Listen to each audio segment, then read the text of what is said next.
professor Eduardo Maciel, chegando para a nossa aula de número 2 de psicodinâmica, desenvolvimento, infância, adolescência, maturidade. É muito importante que você tenha o seu material didático nas mãos do Instituto FASTEF e você prossiga em conhecer, porque psicanálise é uma jornada. Nós estamos ao vivo com a nossa turma, Andréia, Arley, Luzia, Livane, e você que está no EAD vai poder ver e rever essa aula quantas vezes for necessário. Nessa aula de hoje, continuando, a aula de número 1, nós vamos falar de um teórico chamado Daniel J. Leverson. Quem foi Daniel J. Leverson? Ele foi um psicólogo, ele foi um dos fundadores do campo do desenvolvimento adulto positivo.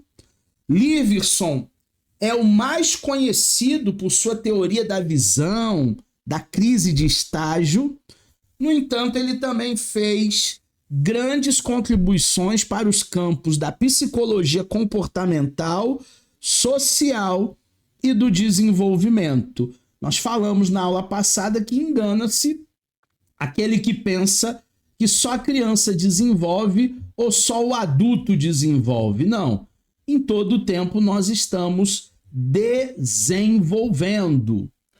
No desenvolvimento psicossocial do adulto, Leverson propõe a existência de uma estrutura de vida, uma sequência de períodos relativamente ordeira, existindo períodos estáveis, durante os quais se constrói uma estrutura que alteram com períodos de transição, onde as estruturas existentes são modificadas. Então, o que ele propõe, turma? Que há momentos da nossa vida de calmaria. Ele coloca como períodos estáveis. Você está empregado, você está com saúde, você está ganhando dinheiro, as coisas estão dando certo, períodos estáveis. Mas esses períodos estáveis, para o Leverson, eles não vão durar para sempre. Vai haver um período de transição, vai haver um período de modificação dessas estruturas. Num período estável, qual é a tarefa principal do ser humano? A construção de uma estrutura de vida. Não gastar tudo, poupar, comprar sua casa, comprar seu apartamento, comprar seu carro, reformar sua casa, comprar sua casa de praia. Resultado das escolhas chaves da pessoa. Porque na psicanálise nós sabemos que a escolha é nossa. Eu sou autorresponsável pela minha vida. A culpa não é do Arley, a culpa não é da Andréia, a culpa não é da Luzia, a culpa não é da Livane. A culpa é minha. São essas escolhas chaves que definem a minha vida. Sendo que cada período tem uma duração para o Leverson de 6, 7 até 10 anos. E aí a tarefa aqui adicional específica vai distinguir dos outros períodos instáveis. Então, para ele, a vida ela é feita de ciclos de 6 anos, de 7 anos, de 10 anos, mas que depois desse período as coisas podem mudar. Por outro lado, vai chegar um período de transição, que vai durar geralmente de 4 a 5 anos. Período de transição não é um período tão longo, dura só 4, só 5 anos no máximo. E finaliza com uma estrutura existente, criando possibilidade para uma nova fase, para uma nova estrutura. Assim, as suas tarefas, deixa eu aceitar, Flávia, assim as suas tarefas principais consistem em questionar e reavaliar a estrutura existente, explorar as possibilidades de mudanças do próprio mundo. Chegou numa nova fase, é a hora de você mudar as coisas que precisam ser mudadas. E o ser humano tem muito medo do novo. O ser humano tem muito medo do desconhecido. O ser humano tem muito medo dos novos desafios. Turma, em todo tempo vão haver novos desafios, em todo tempo vão haver novas fases, em todo tempo vão haver novos embates. Estejamos preparados para as mudanças, estejamos esperando tudo. Ah, mas até o pior? Não, pior não, mas se o pior acontecer, que você esteja preparado. E caminhar para o compromisso com as escolhas cruciais para a nova estrutura de vida no próximo período estável. Cada período de transição também tem tarefas distintas que refletem o período do ciclo da vida em questão. Vai servir para quê, professor? Para o teu amadurecimento, para o teu crescimento. Já imaginou se fosse só sombra e água fresquinha? Até eu que sou mais bobo, não ia nem trabalhar. Mas não é só sombra e água fresquinha. Também tem os desafios. Também tem os momentos difíceis. Também tem os momentos aí que a gente enfrenta o chamado dia mal. Ainda no Liverson, vamos lá. A transição deve permitir aceitar perdas envolvidas, porque na vida a gente não só ganha, a gente perde. No término, avaliar o passado e, às vezes, levantar, como é que diz aquela música, né? Dar a volta por cima, sacudir a poeira, né? Assim, mais ou menos. Sacode a poeira e dá a volta por cima. É mais ou menos isso. Avaliar o passado, decidir que aspectos do passado se devem manter. Tem coisas que a gente mantém e tem coisas que a gente rejeita. Ah, mas o que papai e mamãe fizeram? Tem coisas que papai e mamãe fizeram que foi muito bom. Eu mantenho, até na educação dos meus filhos. E tem coisa que papai e mamãe fizeram que foi muito ruim. Eu rejeito. Não vou fazer igual com os meus filhos. Então, basicamente falando de desenvolvimento na fase adulta, é esses dois teóricos, o Erikson e também o Liveson, que nós acabamos de trabalhar. Chegando já na nossa última fase, nós vamos falar sobre a velhice como fases do desenvolvimento humano. Na aula presencial, eu até pedi para vocês olharem para essa senhora e dizer se ela estava feliz ou triste. Aí vocês falaram, ela está feliz. Pedi para vocês falarem, ela está bem ou mal. Aí vocês falaram, ela está bem. Porque cada fase tem a sua beleza. A gente tem que se cuidar, a gente tem que se amar, a gente precisa se valorizar. O processo do envelhecimento humano é um período do ciclo vital que só recentemente, mais ou menos há 5 décadas, 50 anos, mereceu estudos sistemáticos. As primeiras investigações relacionavam-se basicamente às modificações fisiológicas e percas dos sistemas vitais do organismo. Então, só focava-se nos velhinhos para as coisas negativas, para as percas que os velhinhos eles tinham. E nós não podemos focar apenas nas percas. Nós temos que focar também que existe um mundo aí fora, fora da caverna, que é um mundo bem melhor, que a gente pode viver, que a gente pode desfrutar, que a gente pode aprender a viver. Tem gente que não aprendeu a viver, não viveu nada. Tem que aprender a viver. Ah, mas agora que eu tô morrendo, mas quem disse que você tá morrendo? Hoje em dia, A expectativa de vida ela é muito alta, ela é muito grande. A expectativa de vida hoje é 80, 90, até 100 anos. Ainda tem muita coisa para a gente fazer aqui.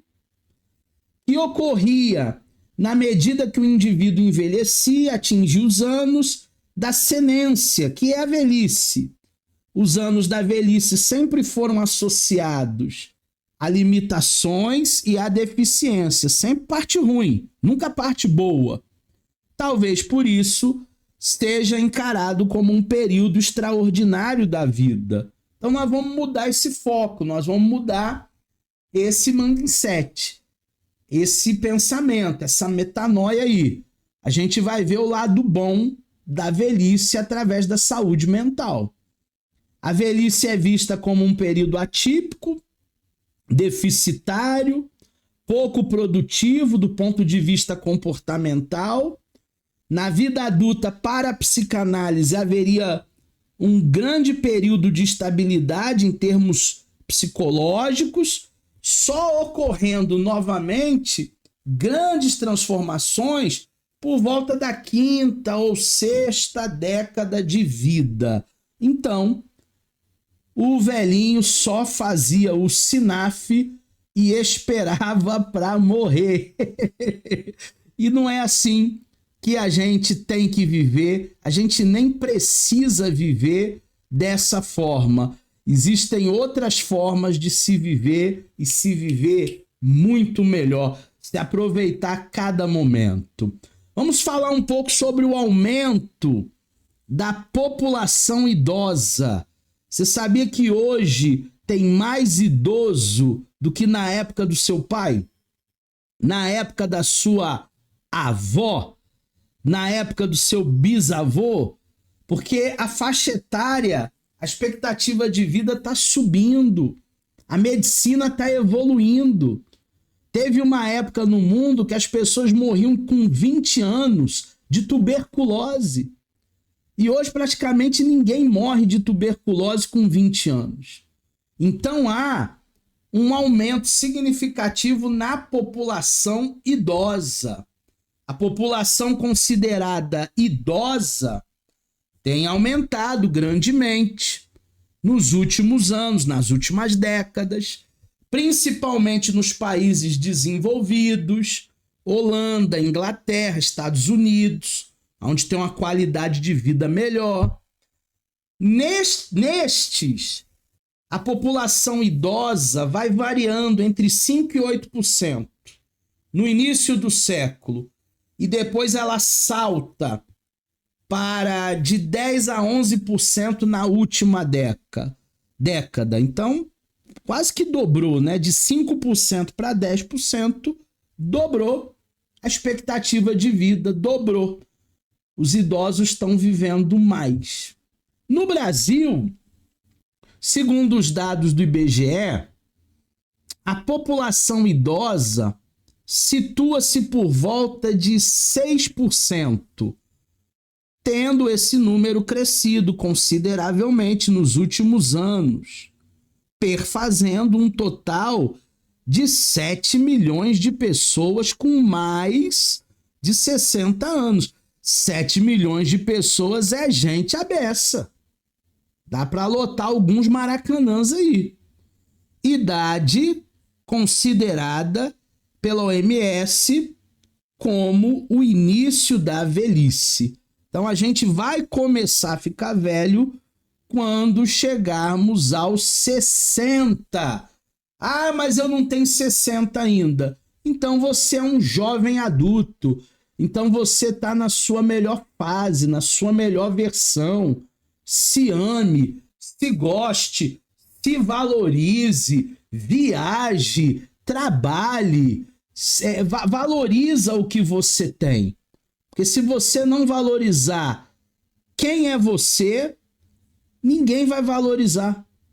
Se você não estiver aqui empenhado nas aulas presenciais, nas aulas online, se você não fizer esse curso de coração mesmo, mente, corpo, espírito, você não vai ser um bom psicanalista. Para você ser um bom psicanalista, você tem que se entregar, você tem que dar o seu melhor. Falando de níveis de envelhecimento, olha o vovô aí, gente. O vovô tá melhor que eu, ó. Se alongando, fazendo exercício.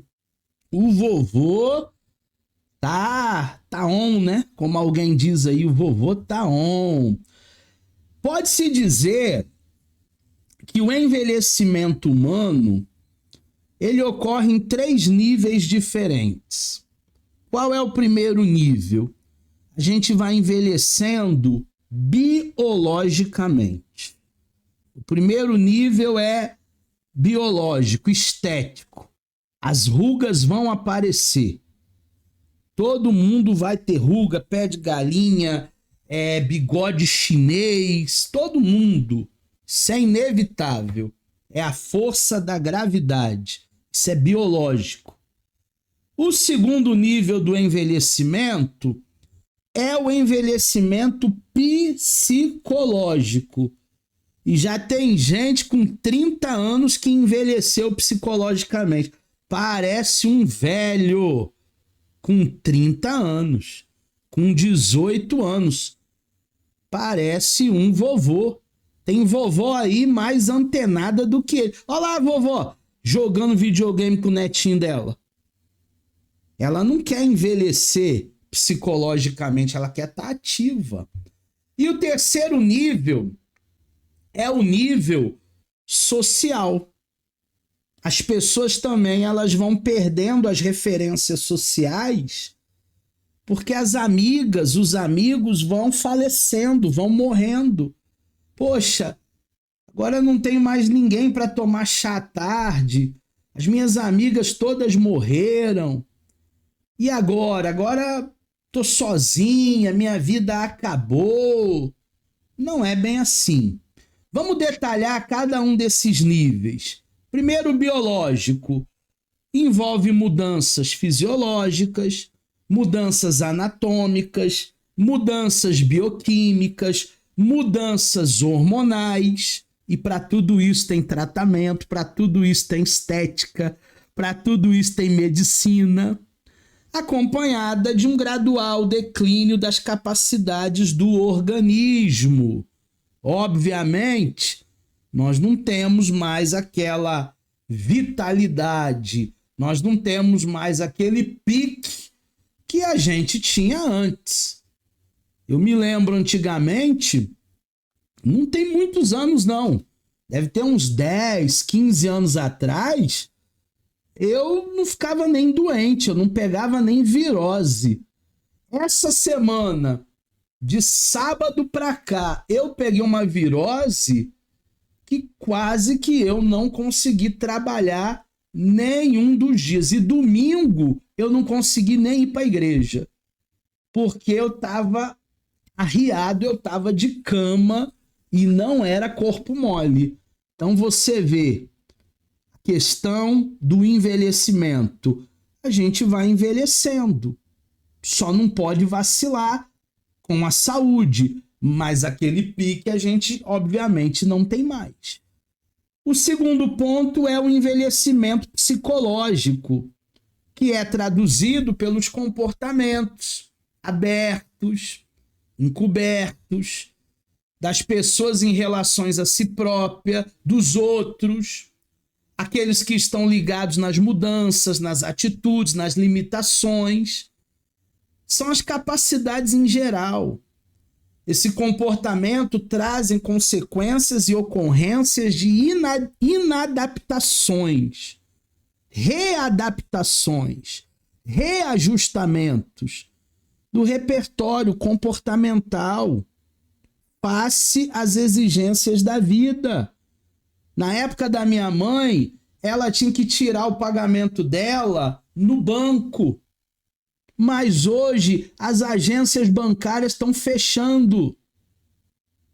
E aí vai ter que readaptar, reajustar. Vai ter que levar o velhinho lá no caixa eletrônico e ensinar ele como é que saca o dinheirinho dele no Caixa 24 horas. Vem aqui, vovô. Vem aqui, mamãe. Vou te ensinar. Eu não vou fazer por você, eu vou te ensinar. Ah, meu filho, eu não sei. Eu tenho pavor disso, eu vou fazer errado. Não, eu vou ensinar. Ensina a entrar na internet. Ensina a pagar boleto pelo celular. Eu não me lembro a última vez que eu entrei numa agência bancária. Não me lembro. Eu acho que foi 1 ano atrás, quando eu fui assaltado, que eu tive que pedir um bloqueio na conta, um novo cartão. Aí eu fui lá no meu gerente para ele bloquear tudo e para ele gerar novas senhas. Já faz mais de 1 ano que eu não entro numa agência. Porque bateu o Pix aqui na conta, eu já pago os boletos que todo mês tem. Inclusive, essa semana eu ouvi uma frase muito legal. Lute como um boleto, porque eles sempre vencem. Então, lute como um boleto. Aí você precisa se readaptar, se reajustar nesse mundo tecnológico. Ah, mas eu não gosto de aula online. Mas é uma alternativa que a gente tem para complementar a nossa aula presencial. Às vezes não dá tempo de falar de todo o conteúdo lá na sala de aula. Aí a gente marca um dia, ao vivo, igual hoje, ou gravado para o pessoal que não conseguiu entrar, e aquele conteúdo que a gente ia passar muito rápido, ia se perder, a gente faz com detalhes aqui no EAD. E olha que vocês estão em um estado e eu estou em outro estado. E mesmo assim, a tecnologia permite com que façamos essa aula online. E o terceiro envelhecimento é o envelhecimento social. O nascimento dos filhos, que é mais comum entre o período de 18 a 30 anos, a aposentadoria aos 65, o homem 60, a mulher com 35, o homem com 30 anos de trabalho comprovado. Essas normas, esses eventos sociais, eles contribuem, melhor dizendo, para o estabelecimento de muitos preconceitos. Eu não falei para vocês que uma amiga que trabalha na Secretaria da Saúde disse para o meu amigo, porque o nome dela saiu no Diário Oficial da sua aposentadoria, funcionária de carreira, trabalhou muitos anos, e ela entrando em depressão naquele mês, que seria o último mês dela, porque agora ela não tinha mais valor, porque agora ela foi desprezada, que ela não servia mais para nada, que agora eles estavam expulsando ela da repartição pública. Esse sentimento de envelhecimento social, de inutilidade social. Gente, há uma diferença entre senência e senilidade. São duas palavras desconhecidas, mas que a gente entra aí estudando, se aprofundando nessa psicodinâmica. Senência é uma coisa, senilidade é uma outra coisa. O que é, professor, a senência? Refere-se à velhice propriamente dita, que há um lento declínio físico e um envelhecimento natural. Não dá para comparar um garotão de 15 anos com um vovô de 86. Há entre eles um abismo, um envelhecimento natural. Mas existe também a senilidade. O que seria a senilidade? A senilidade é caracterizada pelo declínio físico mais acelerado. Não é gradual, é rápido, que é acompanhado de uma desorganização mental, com alterações do funcionamento cognitivo, perda de memória, ou seja, desordem patológica, associada à velhice, porém não significa a própria velhice. Aí nós temos o Alzheimer, aí nós temos outros problemas que aceleram o Parkinson, essa desorganização mental. São pessoas que vão envelhecer por causa de um problema de saúde, até mesmo um câncer, né? Quanto que um câncer envelhece a pessoa? Um câncer envelhece a pessoa 10 anos, 20 anos, 30 anos. Alguns vão a óbito. Então, a excelência é o amadurecimento, o envelhecimento natural, senência. A velhice propriamente dita, naturalmente. Mas a senilidade não. É o aceleramento trazido por doenças aí patológicas. Concluindo a nossa aula, hoje é uma aulinha menor porque ficou faltando pouco na nossa aula número 1. Pode-se concluir, então, que a velhice pode ser caracterizada tanto por eventos positivos, e é isso que eu quero que você foque. Tem muita coisa boa na velhice, tua experiência, tua expertise, como também por eventos negativos. Ó vida, ó céu, ó azar, minha vida acabou. Do desenvolvimento humano. Isso vai depender basicamente das experiências do indivíduo em relação aos eventos internos e aos eventos externos, em relação ao ambiente, à cultura, o histórico, as pessoas que você se relacionam, quem exerce influência sobre você. Você vive num lar saudável? A sua família é uma família saudável? Seus parentes, seus cunhados? A gente precisa viver em harmonia. Já cantava o Roberto Carlos desde 1900 e vovó era pequena. É preciso saber viver. Tem gente que não sabe viver. Tem gente que não faz por viver. E aí, a vida entra num colapso. A vida começa a se tornar muito chata. As pessoas começam a ter tendências até suicidas. Por quê? Porque as pessoas ainda não aprenderam a viver. Dá para viver uma vida melhor, só depende da gente. Eu trabalhava com uma pessoa muitos anos atrás em Minas, que sempre que a gente falava em promoção lá, ele olhava para mim e dizia assim, e para os outros também, só depende de você. E é a realidade. Só dependia da gente o nosso crescimento. Aqui estão as minhas redes sociais no Instagram. Também eu tenho um canal no YouTube. Também estou no Facebook e no LinkedIn. Se você tiver alguma dúvida, você pode me passar um e-mail e eu responderei todas as suas dúvidas com o maior carinho e paciência.